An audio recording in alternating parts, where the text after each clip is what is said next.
Hello everyone, हमारा आज का टॉपिक है ideal and non ideal solutions.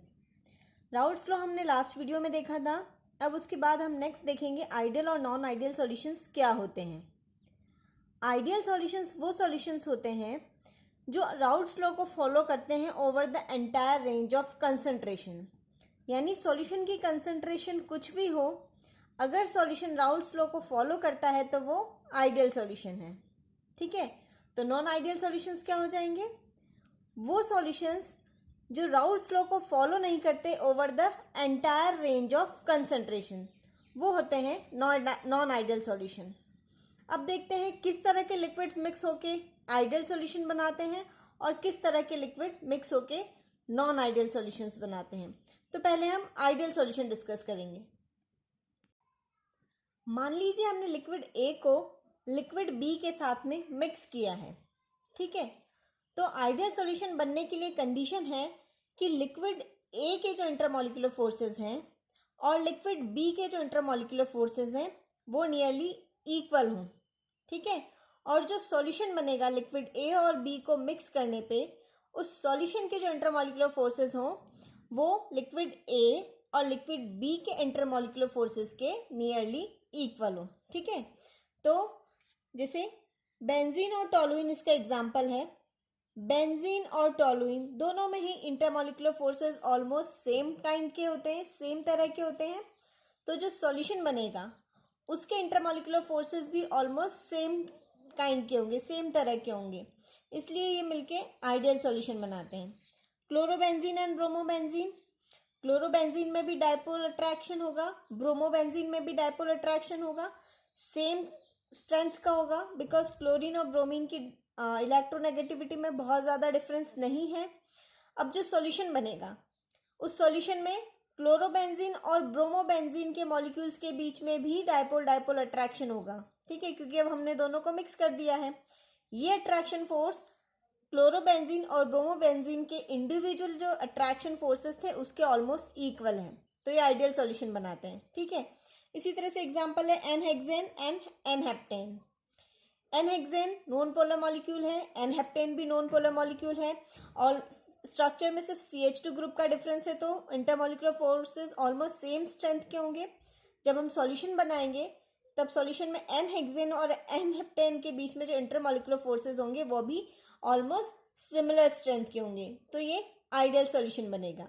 तो आइडियल सॉल्यूशन के लिए कंडीशन हमें ध्यान रखनी है, इंडिविजुअल लिक्विड के जो इंटरमॉलिक्यूलर फोर्सेस है वो ऑलमोस्ट इक्वल होने चाहिए सॉल्यूशन बनने के बाद में जो न्यू इंटरमॉलिक्यूलर फोर्सेस बनेंगे उनके। ठीक है, आइडियल सॉल्यूशन की प्रॉपर्टीज क्या क्या होती है? पहला है डेल्टा H ऑफ मिक्सिंग 0, यानी कि जब लिक्विड ए और लिक्विड बी को मिक्स किया जाता है तो उस मिक्सिंग के बाद में ना तो हीट इवॉल्व होती है ना हीट एब्जॉर्ब होती है। ठीक है, delta V of mixing is also 0। Delta V of mixing 0 का मतलब क्या है? जैसे मान लीजिए हमने लिक्विड ए का 10 ml लिया, लिक्विड बी का भी 10 ml लिया, तो जो दोनों को मिलाने पे सॉल्यूशन बनेगा तो हम एक्सपेक्ट करते हैं कि सॉल्यूशन का वॉल्यूम होना चाहिए 20 ml। ठीक है, तो अगर सॉल्यूशन का वॉल्यूम 20 ml है, यानी कि एक्सपेक्टेड वॉल्यूम जो एडिशन पे आना चाहिए वही आया है, उसमें कोई चेंज नहीं हुआ है। ठीक है, यानी डेल्टा V ऑफ मिक्सिंग 0 है। ठीक है, आइडियल सॉल्यूशन की डेफिनेशन में ही हमने बोला था कि आइडियल सॉल्यूशन राउल्ट्स लॉ को फॉलो करते हैं। तो आइडियल सॉल्यूशन के लिए क्या हो जाना चाहिए? Partial vapour pressure of A should be equal to PA not XA, partial vapour pressure of B should be equal to PB not XB and P total should be PA plus PB। ये Raoult's law है और उसको उसे follow करना चाहिए। ठीक है, ये हो गया आइडियल सॉल्यूशन। अब हम देखते हैं नॉन आइडियल सॉल्यूशन क्या होते हैं। नॉन आइडियल सॉल्यूशन की डेफिनेशन हो जाएगी solution which do not obey Raoult's law over the entire range of concentration. Raoult's law को फॉलो नहीं करते नॉन आइडियल सॉल्यूशन। तो नॉन आइडियल सॉल्यूशंस जो होते हैं वो दो टाइप के होते हैं, solution which show positive deviation from Raoult's law and solution which show negative deviation from Raoult's law. ये क्या होता है हम देखते हैं। पहली कंडीशन हो जाएगी पॉजिटिव डेविएशन के लिए, vapour pressure of solution is higher than predicted by Raoult's law. Raoult's law से हम प्रिडिक्ट करते हैं कि total vapour pressure should be equal to PA plus PB but जो थ्योरेटिकली आप कैलकुलेट करेंगे पीए प्लस पीबी को निकाल के, वो प्रेशर जो होगा सॉल्यूशन के एक्चुअल वेपर प्रेशर से कम होगा, यानी सॉल्यूशन का actual vapour pressure predicted value से ज़्यादा होता है। ठीक है, अब नेक्स्ट कंडीशन है इसके लिए, delta H of mixing is positive. Delta H positive है यानी प्रोसेस क्या है, एंडोथर्मिक है। ठीक है ना, यानी हीट रिक्वायर्ड होती है लिक्विड ए और लिक्विड बी के मिक्सचर से जो सॉल्यूशन बनता है उसके लिए। ठीक है, क्यों होता है अभी हम डिस्कस करेंगे। नेक्स्ट कंडीशन है, delta V of mixing is also positive, यानी कि अगर आप 10 ml लिक्विड ए का लेते हैं, 10 ml लिक्विड बी का लेते हैं, तो एक्सपेक्टेड वॉल्यूम होना चाहिए 20, बट एक्सपेक्टेड वॉल्यूम 20 है, बट एग्जैक्ट वॉल्यूम जो होगा वो 20 से थोड़ा सा ज़्यादा होगा। ठीक है, अब ऐसा होता क्यों है, ऐसा इसलिए होता है क्योंकि लिक्विड ए और बी के जो इंडिविजुअल मॉलिक्यूलर इंटरमॉलिक्यूलर फोर्सेस होते हैं उससे ज़्यादा स्ट्रॉन्ग, उससे वीक इंटरमॉलिक्यूलर फोर्सेस होते हैं सॉल्यूशन ए और बी के मिलाने पे जो बनेगा। यानी लिक्विड ए का जो इंटरमॉलिक्यूलर फोर्सेस है वो स्ट्रॉन्ग है, लिक्विड बी का जो इंटरमॉलिक्यूलर फोर्सेस है वो भी कंपैरेटिवली स्ट्रॉन्ग है, बट जब दोनों लिक्विड को मिलाया और सॉल्यूशन बना तो सॉल्यूशन में लिक्विड ए और बी के बीच में इंटरमॉलिक्यूलर फोर्सेस जो होंगे वो वीक होंगे। देखिए, सॉल्यूशन के इंटरमॉलिक्यूलर फोर्सेस जो बन रहे हैं वो हैं वीक, और जो लिक्विड के इंडिविजुअल इंटरमॉलिक्यूलर फोर्सेस हैं वो हैं स्ट्रॉन्ग। तो जब सॉल्यूशन बनेगा तो हमें स्ट्रॉन्ग इंटरमॉलिक्यूलर फोर्सेस को ब्रेक करना पड़ेगा, और उसके बाद में हमारे पास में वीक इंटरमॉलिक्यूलर फोर्सेस आएंगे।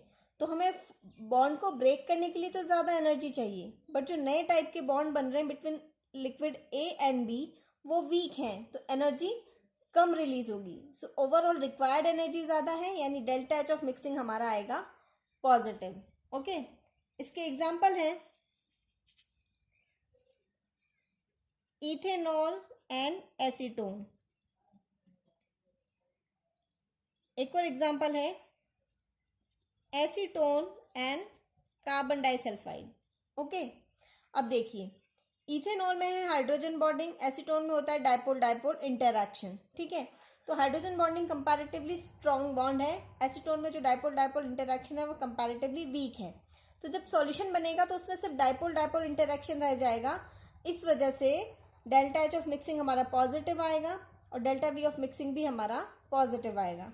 एसीटोन डाइपोल डाइपोल ये है नॉन पोलर मॉलिक्यूल, तो सॉल्यूशन बनने के बाद में डाइपोल इंटरैक्शन कम हो जाएगा, इस वजह से पॉजिटिव डेविएशन आएगा।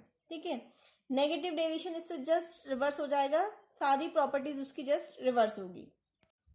तो नेगेटिव डेविएशन में फर्स्ट तो यही हो जाएगा, vapour pressure of solution is lower than predicted by Raoult's law. Raoult's law से आप कैलकुलेट करते हैं पीए प्लस बीबी मिला ऐड करके, बट जो सॉल्यूशन का वेपर प्रेशर होगा वो इससे कम आएगा। ठीक है, delta H of mixing negative, delta V of mixing is also negative, and A B intermolecular forces are stronger than pure liquid A and pure liquid B के जो इंटरमॉलिक्यूलर फोर्सेज होंगे उसके कंपैरिजन में। ठीक है, तो देखिए delta H of mixing negative का मतलब प्रोसेस क्या है, एक्सोथर्मिक है, हीट रिलीज होगी। अब हीट रिलीज क्यों हो रही है, बिकॉज जो सॉल्यूशन में इंटरमॉलिक्यूलर फोर्सेज बन रहे हैं वो है स्ट्रॉन्ग। प्योर लिक्विड के इंटरमॉलिक्यूलर फोर्सेस के कंपैरिजन में सॉल्यूशन के इंटरमॉलिक्यूलर फोर्सेस हैं स्ट्रॉन्ग, तो हीट रिलीज होगी। ठीक है, और क्योंकि स्ट्रॉन्ग इंटरमॉलिक्यूलर फोर्सेस बन रहे हैं मॉलिक्यूल्स ज़्यादा क्लोज आएंगे, तो इसकी वजह से जो डेल्टा वी ऑफ मिक्सिंग है वो होगा नेगेटिव। इसका मीनिंग क्या होता है, जैसे आप लिक्विड ए का 10 ml लेते हैं, लिक्विड बी का भी 10 ml लेके मिक्स करते हैं, तो एक्सपेक्टेड वॉल्यूम होता है 20 ml। ठीक है, बट अगर ये एक्सपेक्टेड वॉल्यूम 20 ml से कम आया तो हम बोलते हैं delta V of mixing is negative. ठीक है, एग्जाम्पल इसके हैं एनिलीन एंड फिनॉल। एनिलीन भी हाइड्रोजन बॉन्डिंग करता है, फिनॉल भी हाइड्रोजन बॉन्डिंग करता है, बट जब दोनों को मिक्स करते हैं और जो सॉल्यूशन बनता है उसमें एक्सटेंट ऑफ हाइड्रोजन बॉन्डिंग बढ़ जाता है, ज़्यादा स्ट्रॉन्ग हाइड्रोजन बॉन्डिंग हो पाती है। नेक्स्ट एग्जाम्पल है क्लोरोफॉर्म एंड एसीटोन। दोनों में डाइपोल डाइपोल इंटरैक्शन है, बट जब क्लोरोफॉर्म और एसीटोन को मिक्स कर देते हैं तो हाइड्रोजन बॉन्ड बनता है, इस वजह से ये नेगेटिव डेविएशन शो करता है। ठीक है, तो सिंपली आपको याद रखना है पॉजिटिव डेविएशन में क्या है, हर चीज पॉजिटिव है। P total greater than P A plus P B है, delta H of mixing positive है, डेल्टा वी ऑफ मिक्सिंग भी पॉजिटिव है। ठीक है, नेगेटिव डेविएशन में क्या है, चीजें नेगेटिव है। एक्सपेक्टेड वेपर प्रेशर से एग्जैक्ट वेपर प्रेशर यानी ऑब्जर्व वेपर प्रेशर जो है वो कम है। Delta H of mixing negative है, डेल्टा वी ऑफ मिक्सिंग भी नेगेटिव है। ठीक है, तो ये होते हैं non ideal solution. I hope आपको कंसेप्ट क्लियर होगा। आपको अगर ये वीडियो अच्छा लगा तो इसे लाइक कीजिए, ज़्यादा से ज़्यादा शेयर कीजिए और मेरे चैनल को सब्सक्राइब कीजिए। Thanks for watching.